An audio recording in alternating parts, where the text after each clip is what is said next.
Okay, isang mapagpalang umaga, tanghali, gabi po sa inyo lahat. Sana po ang lahat ay nasa mabuting kalagayan at ligtas po sa anumang kapahamakan, saan man po kayo dako ng mundo naroon ako. Pumuli ang iyong lingkod, Maestro 21 TV, at sa ating video ngayong araw na ito mga kalingat, tayo muli po ay magbibigay ng ating panibagong reaction po tungkol nga dito sa talaga naman pong pinag-uusapan, viral ngayon o trending na trending ngayon po ang usapin tungkol po sa mga issue na kinasasangkutan po ng leading man ng Danjoy na ito si Kalingap Dan. Okay, so nalalagay po ngayon sa hot seat itong si Papa Dan dahil po sa mga naganap. Okay, so napag-usapan na po ito ng mga iba't ibang mga reactors, nabigyan na po ng mga iba't ibang kahulugan ang lahat po ng mga pangyayari, pati rin po yung mga viewers po natin mga Kalingap ay nakapagbigay na rin po sila ng kanila pong mga kuro-kuro, komento, opinion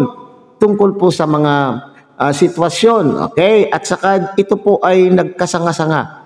Nagkasanga-sanga na po ang mga iba't ibang mga opinion ng ating mga viewers o mga Danjoy fanatics or Danjoy organic supporters. So, ang katanungan ngayon dyan mga Kalingap ay mayroon pa bang Danjoy? Okay, sinasabi, it's official. Yung mga ibang mga reactors ay o ibang mga viewers ay sinasabing official kasi mayroon na pong nabasa po silang komento na sinasabi ay wala na po ang Danjoy. So ngayon naman po ang ating pong pag-uusapan dito ay yung isang mensahe mula po kay Kalingap Dan. Ewan ko po kung papaano nila ito nakuha ang screenshot ng mensahe po ni Kalingap Dan, at ito po nga po ay hindi ito nakapost sa social media, ito po ay nandun po sa private message. Pero bakit po? Paano po nila na-intercept? Paano kaya na-intercept ng ating mga kasamahan ang mensaheng ito? Okay? So, kung ito po ay hindi nakapost at bagamat ito naman po ay ginamit na po ng ibang mga reactors, so gagamitin na rin po natin ang naturang mensahe at dito ay subukan po natin intindihin, susubukan po nating bigyan ng ating sariling opinion. Pag sinabi nating sariling opinion, maaaring yung mga kasamahan po natin, mga viewers po ay may kanya-kanya po tayong opinion tungkol po dito. Pero ako naman po ay yung sarili ko naman pong opinion ang ating pong ibibigay. Pero bago po yan, tayo muna po ay magbibigay po guys sa ama at founder po ng Kalingap, Kuya Bal Santos Matubang. At tangkilikin po natin ating Ed na Vlog, Kalingap Rob, Kalingap Dan, at siyempre kung bagong dating lang po kayo, bagong silip lang po kayo sa munting channel na ito sa mga Kalingap, ay sana po ay inyo rin pong tangkilikin sa pamamagitan po ng inyong pagbibigay ng like, share at subscribe, at tuloy pindutin na rin po ang notification bell. At nang sa ganon tayo pa rin po ay magkita-kita at magsama-sama sa susunod pa pong mga reaction videos na ating gagawin. Likewise, mega shout out sa ating mga kasamahan po dyan sa Karepa, Kalingap Reactor Partners, sa pamumuno po yan ng ating Presidente Javier De Leon aka Birador. Alright, so basahin po natin, ilalagay po natin mga Kalingap ang naturang mensahe sa ating monitor. Okay mga Kalingap, basahin po natin. Hello po, I totally understand po yung nararamdaman ninyo and I am very sorry po sa nangyari. Okay? So maliwanag po dito mga Kalingap na mayroon pong paghingi po ng sorry. May paghihingi po ng sorry. At sinabi niya, I totally understand po yung nararamdaman ninyo. So ibig sabihin, feel po ni Kalingap Dan ang mga nararamdaman ng mga supporters. Ano ba yung mga nararamdaman? Halo-halo po yung mga nararamdaman po ng mga supporters. Meron po dyan galit na galit.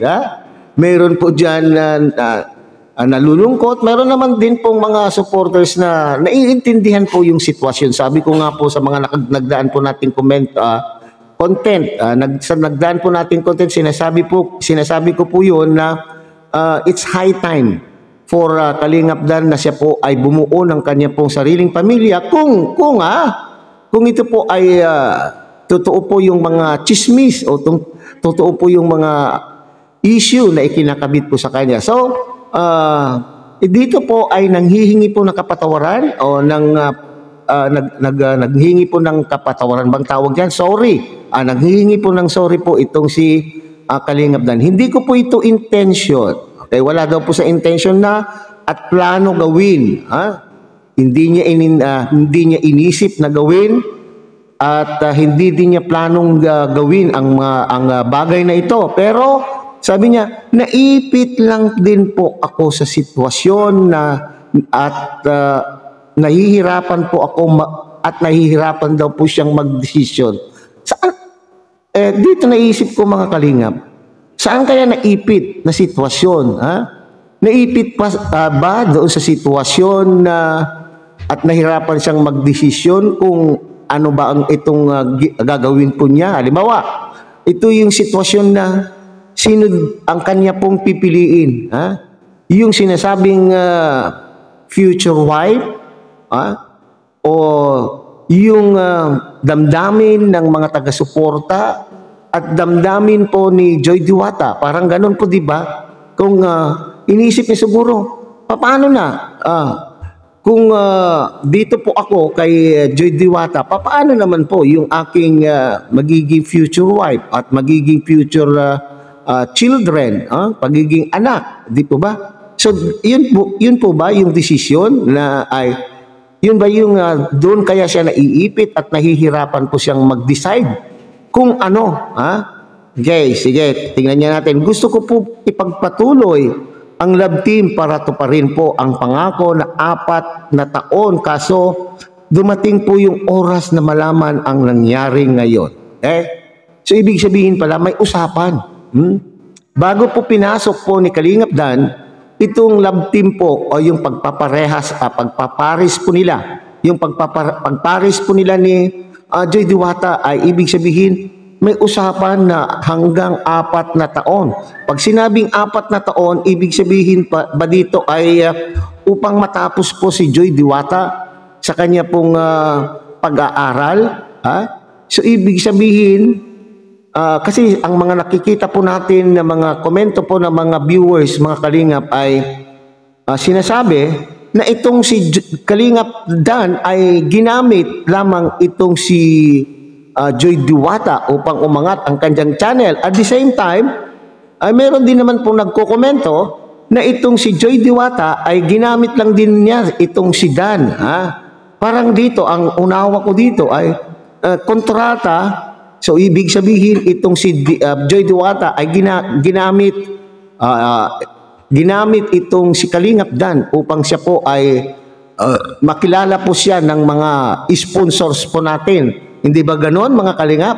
So, ito ay opinion ko lamang, Kasi dito sa sinabi po ni Kalingap Dan na para bagang gusto niyang tuparin, tupadin yung 4 na taon na pangako, sa love team. Pero hindi na po mangyayari kasi nandun na nga po daw sa sitwasyon na nalaman na. So ibig sabihin dito parang may totoo may totoo din po yung sinasabi po ng viewers na sila po ay niloko. Maraming nagsasabi na niloko ang mga viewers. Bakit po?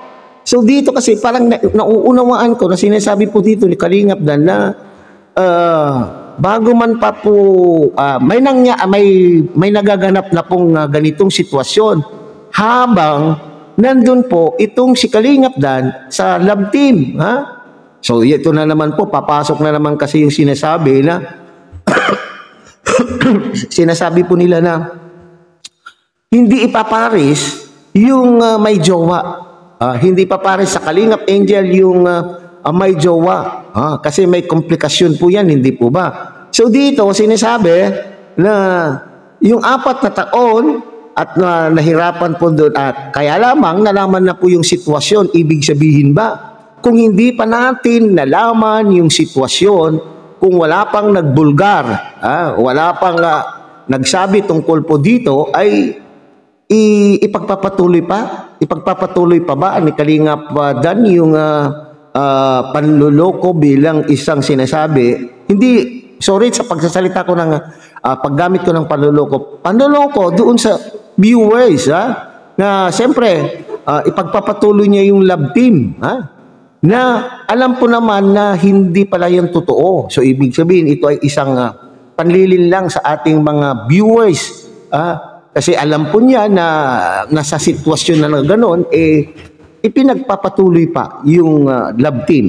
Yun po yung aking intindi po dito, mga Kalingap. Alright, so sabi niya, sobrang thank you. Sobrang thank you po sa dami ng tulong at suporta nyo sa akin. Kung mawawala man po ako, at kung mawawala man po ang Danjoy, nandito pa din ako para suportahan si Joy at ipagtatanggol dahil genuine naman po ang aming pinagsamahan.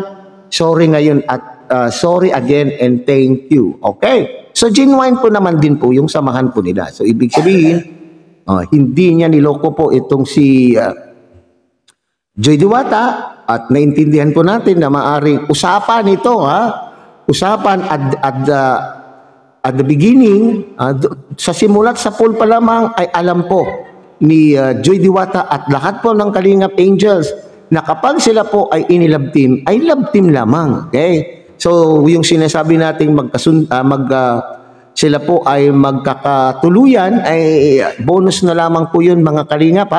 So dito, alam po ng mga Kalingap Angels at ni Joy Diwata particularly na siya po ay love team lamang, at ito po ay may kontratang 4 na taon hanggat matatapos po itong si Joy Diwata sa kanya pong pag-aaral. Okay, so itong pagkakaintindi ko dito, siya pumayag na makipag-love team, at nang sa ganun ay matulungan po siya na makilala po ng ating mga nagmamahal na mga sponsor. O ngayon, nakilala po siya, hindi naman po inaasahan na mabulgar. Hindi inaasahan na malalaman po ng mga viewers yung pangyayari na ikinakabit na issue po kay Kalingap na siya daw po ay nakabuntis. O ngayon, hintayin po natin, at sinasabi po naman nila na sa tamang panahon ay magsasalita. Magsasalita po itong si Kalingap Dan. At doon daw po sa vlog o sa channel po ni Kalingap Rab, bakit kinakailangan pang patagalin ang pagsasalita? Kung ito man po ay totoo, maging proud ka, Kalingap Dan. Maging proud ka, at least biniyayaan ka ng pagmamahal mula sa langit. At yan naman po yung pinapangarap ng isa pong lalaki na bumuo ng sa kanya pong sariling pamilya at magkaroon po ng kanyang mga sariling mga anak. Dapat ito ay ikatutuwa. Ikatutuwan po nito, at ito'y maiintindihan po ng mga tao. Kagaya po nito, nagbigay ka ng private message. So ibig sabihin ay huwag mo nang patagalin.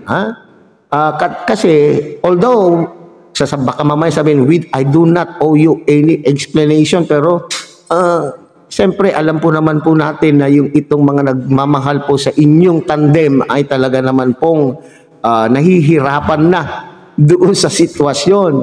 At iniisip pa po nila, mga Kalingap, na ito po ay isang prank lamang.